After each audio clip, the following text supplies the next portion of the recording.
नमस्कार, तपाईं हेर्नुहुन्छ एनबी न्यूज। हामीले सडकबाट सदनसम्म, मजदुरबाट मालिकसम्म समग्रलाई भेदभाव नगरी हामी एनबी न्यूजमा ल्याएर तपाईलाई सन्देश दिने हामीले कार्यक्रम गरिरहेका छौं।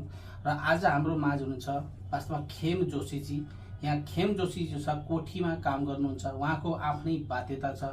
उहाँकै नभएर लाखौं लाख नेपालीहरूको मजबुरी बहुत छ। सेम त्यही मजबुरी के कसरी त्यसलाई निवारण, वास्तवमा मजबुरी पर्दाखेरिको डिप्रेसन बहुत ही जटिल डिप्रेसन छन् नेपाली समाजमा। किन भन्दाखेरि रोजगारको सिलसिलामा बाहिर जान बाध्यता छ।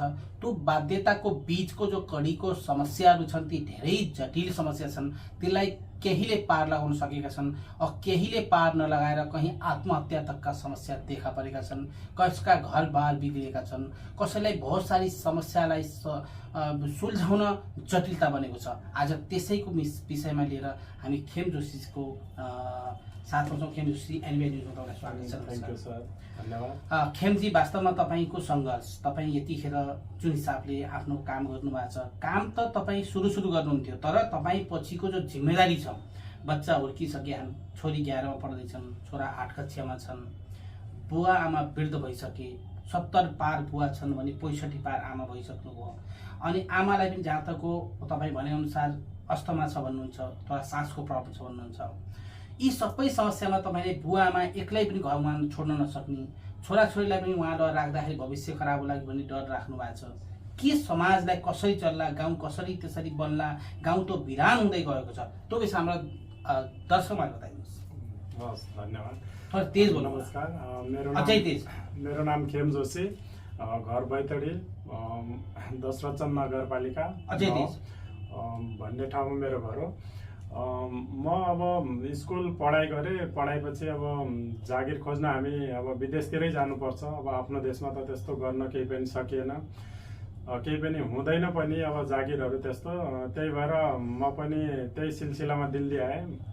दिल्ली आउँदाखेरि एकजना काका हुनुहुन्छ गाउँले, उहाँले मलाई दिल्लीमा ल्याउनु भएको थियो। दिल्लीमा आएर अब के गर्ने भन्ने भयो। अब त्यस्तो सिपहरू केही पनि थिएन हातमा, अनि के गर्ने कस्तो गर्ने भन्ने भयो। 2-4 दिन खाली बसियो। त्यसपछि काकाले चाहिँ आफ्नै काम गर्ने ठाउँमा काममा लगाउनु भयो। हाम्रो पन्जाबी साउ हुनुहुन्छ, साउ, उहाँको घर छ, घरभित्रै काममा लगाउनु भयो। त्यसै काममा अब म पनि काम गर्ने भनेर गएँ। अब सुरुमा अब भाषाहरू नआएर हिन्दी भाषा सिक्नु पर्यो, अलि अप्ठ्यारो भयो। अब केही महिनाहरू लाग्यो, भाषा सिक्यो, अनि कामहरू पनि बिस्तारै सिक्यो। अब सिकेर यता बस्न थालेँ। अब यता बसेर अब वर्ष दिनमा एकचोटि घर जान्थेँ, आउँथेँ। घर जाँदाखेरि अब हिँडेर जानुपर्ने थियो। हाम्रो बोर्डरमा झुलाघाट बोर्डर भन्छ, त्यहाँबाट हिँडेर हामी बैतडीसम्म 5-6 घण्टा हिँडेर जानुपर्ने। 5-6 घण्टा हिँडेर जाने, त्यो पनि बिल्कुल चढाइ पर, उकाली ओह्राली गर्दै गइन्थ्यो। अब धेरै पहिला त हिँडिन्थ्यो, अब त हिँड्न सकिँदैन, अब अल्छी भयो यता बसेर। त्यो बेलामा फेरि त्यहाँबाट घर जान्थेँ, आउँथेँ। यही क्रममा अब केही वर्षपछि अब केही यस्तो बाध्यता आयो। अब के भयो थाहा भएन। बच्चाहरू बाटो गएको छैन त, बाटो अलिअलि कम भइसक्यो। अब रोडहरू बनिसक्यो, बाटो चाहिँ अब हराउँदै गएको छ अलिअलि। फेरि त्यही सिलसिलामा अब यहाँ बस्दै गएपछि अब बच्चाहरू पनि यता आइयो। अब त्यतिकै घुमघामको लागि आएको, अब घर जाने भन्ने भयो। अब घर गएर पनि फेरि के गर्ने हो र, अब त्यस्तो पढाइहरू छैन, केही छैन भनेर बच्चाहरूलाई पनि अब यतै केही राम्रो शिक्षा दिउँ कि भन्ने सोचेर अब यतै बसियो। बस्दा अहिले अब 8-10 वर्ष कमसेकम भइसक्यो। बच्चाहरू पनि यतै बस्ने भइसक्यो, यता पढाइमा छ। अब सुरुमा अब धेरै समस्या भयो। तपाईँलाई आएको 10 वर्ष भयो? मलाई त 15 वर्षभन्दा बढी भइसक्यो, बच्चाहरूलाई चाहिँ 10 वर्ष भइसक्यो। अनि सुरुमा आउँदाखेरि चाहिँ अब हामी के गर्ने भन्ने भयो। आइडी प्रुफहरू थिएन, मेरो पनि थिएन पहिला त। फेरि अब आफ्नो बनाइयो, आफ्नोबाट फेरि परिवारको भयो, त्यसबाट बच्चाहरूको गरेर आइडी प्रुफहरू बनाइयो। अलि समस्या नै हुन्छ आइडी प्रुफहरू बनाउनुको लागि, किनकि अर्काको देश हो, अब यहाँको नियम कानुन अनुसार हिँड्नुपर्ने हुन्छ। अब बिस्तारै त्यो आइडी प्रुफहरू बनाइयो। अब गर्दा अब अहिले चाहिँ अलि बिचमा जमिन किनेर अब भाडामा बसेको छ। बस्दा अब घरबेटीलाई अब सेलेरी मिल्नुभन्दा पहिल्यै घरबेटीलाई घर भाडा अलग गर्नुपर्ने हुन्छ हामीले। अब त्यही समस्या धेरै अप्ठ्यारो भएर अब हरेक महिनामा भाडा दिनुभन्दा त अब घर बनाएर बस्ने भनेर अब जमिनहरू किनेको थिएँ मैले। त्यसैमा अब घर बनाउने भनेर सोचेको छु, त्यही तयारीमा छु अहिले। अब बिस्तारै अब कहिले हुन्छ हेरौँ। बिल्कुल, यहाँ जो छ कोही नशा छैन, सिगरेट, तमाखु, शराब, बियर कोही पनि नहीं। यो बहुत ही राम्रो। नशा नगरेको मान्छेलाई कहीँ न कहीँ बाटो राम्रै हुन्छ। नशा वास्तवमा जीवनै उजाड्ने र खराब गर्ने नशा हो र नशाबाट बच्नु भएको छ, यो बहुत राम्रो। र तपाईँहरू पनि हाम्रो दर्शक जो सुन्नु भएको छ सकेसम्म नशाबाट बच्ने कोसिस गर्नुहोस्। हेमजी, अहिले वास्तवमा तपाईँले जुन हिसाबले भन्नुभयो, अब तपाईँलाई बाध्यता के छ? जस्तै तपाईँले भन्नुहुन्छ कि बुवा घरमा, आमा घरमा, हाम्रो परिवार यता उता छोड्न नसक्ने, यता पनि छोड्न नसक्ने, तपाईँ बिचको धारमा छ। अहिले सर कस्तो अवस्था छ बताइए? एकदम अब अप्ठ्यारो स्थितिमा छु अहिले म। बाबा आमाको उमेरहरू कम हुँदै गएको छ, कमजोर हुँदै जानु भएको छ, पहाडमा बस्नु भएको छ एक्लै। अब कहिले सुख दुःख के होला भन्ने अब यहाँ चिन्ता हुन्छ हामीलाई। हामी यता हुन्छ, बच्चाहरूको पनि भविष्य छ, उनीहरूलाई पनि समयअनुसार समयको कदमहरूमा अगाडि बढाउनु पर्ने हुन्छ। त्यो पनि समस्या भएको छ। अब के गर्ने कस्तो गर्ने भएको छ। त्यही भएर अब जस्तो भए पनि दुःख सुख भए पनि सबै परिवारसँगै बस्ने, दुःख सुख साट्ने भन्ने विचारमा छु। अब बच्चाहरूलाई पनि छोड्नु भएन, बाआमालाई पनि छोड्नु भएन। अहिले अब आफू चाहिँ बिचमा एकदम उ भएको छ, तलनुमाथि जस्तो भइरहेको छ। बिल्कुल, यो लाखौं लाख नेपालीको बाध्यता छ। देश छोडेर परदेशमा काम गर्न, गल्फ कन्ट्रीको तातो घाममा काम गर्न, दुनियाँको कुना कुनामा मजदुर उत्पादन गर्ने देश नेपाल बनेको छ। र तिनीहरूको बीचको जब घर छोडेर निक्लेपछिको बीचको समस्या धेरै छन्। कहीँ घरै उज्रेको छ, कहीँ जो छ धेरै समस्या छन्, कहाँ परिवारै बिग्रेको छ र उनीहरू कमाए पनि न पैसा न घर न बार भएका पनि नेपालीहरू छन्। कहीँ ठाउँमा जटिल समस्या, कहीँ आत्महत्या तक हामीले सुनेका छौँ। बहुत ही जटिल र डिप्रेसनमा केही साथीहरू गएका छन्। यो बाध्यता स्वदेशमै रोजगार नभएर हो। र दूसरा, गाउँ गाउँ उज्रिएको छ, गाउँ गाउँ बिरान भएको छ, गाउँमा युवा खोजेर पाइन गाह्रो भएको छ। यो पनि बाध्यता हो, किनकि अहिलेको सुख खोज्ने जीवनमा हर कोही सहरको तरफ प्लान भएको छ। नेपाल अथवा विश्वमा रहेका, खासमा भारतभित्र पनि, जहाँ नेपालीहरू 1.5 करोड नेपालीहरू छन् भन्छन् भारतभित्र पनि, र भारतका पनि गाउँ गाउँ कुना कुनाका मान्छे पनि सहरतर्फ प्लान गर्ने कोसिस गरे। हामी सुख खोजिरहेछन्। त्यो सुखको चक्करमा हामी कहीँ एकल त परिन, हामी एक्लै त परिएका छैनौँ। त्यो पनि एउटा डर छ। र खेमजी, खास गरेर वास्तवमा विश्वमा रहेका नेपाली दाजुहरूलाई तपाईँले के सन्देश दिनुहुन्छ अहिले जुन परिस्थिति तपाईँहरू छ त्यसलाई भन्दाखेरि? हजुर, अब हामीले सबैले सबभन्दा पहिला आफ्नो स्वास्थ्यको ख्याल राखौँ। स्वास्थ्य नै सबैभन्दा ठुलो कुरा हो। अनि एउटा महत्त्वपूर्ण कुरा चाहिँ आफ्नो परिवारको जिम्मेवारी निर्वाह गरौँ। चाहे आफूले दुःख गर्नु पर्ने पनि परिवारलाई दुःख नहोस्, बच्चाहरूको भविष्य हेरौँ, बाबा आमा पनि सबैले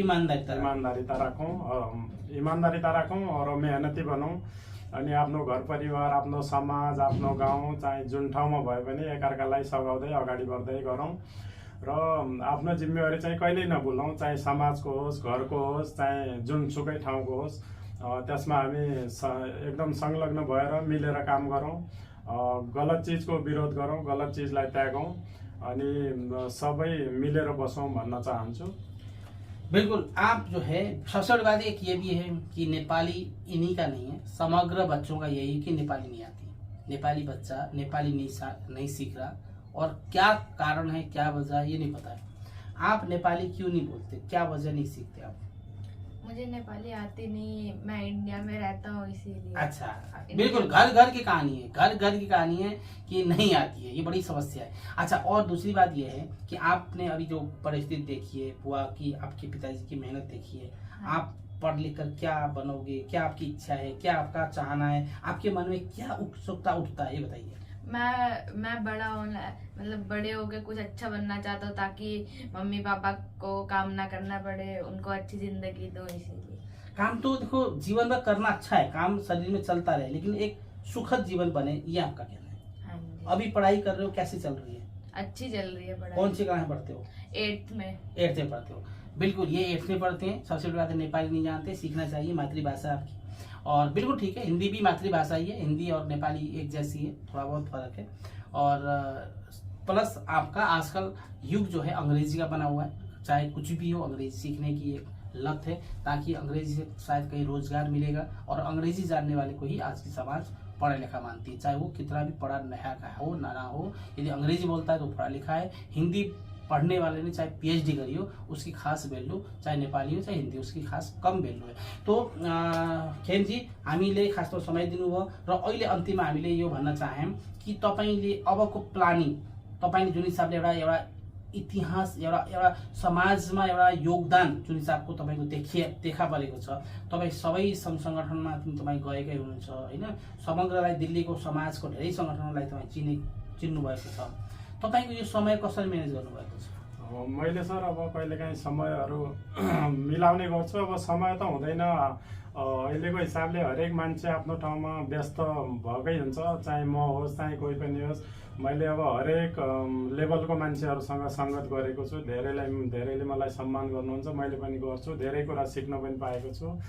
त उहाँहरूबाट पनि मैले सिकेको छु। मतलब समय चाहिँ निकाल्नुपर्छ, भोलि समय होला पर्सि होला भनेर चाहिँ हामीले पर्खाइमा बस्नुभन्दा पनि समय निकालेर हरेक चिज, हरेक समाज, हरेक मान्छेलाई समय दिनुपर्छ। अनि हामीले केही सिक्न सक्छौँ, केही सिकाउन सक्छौँ।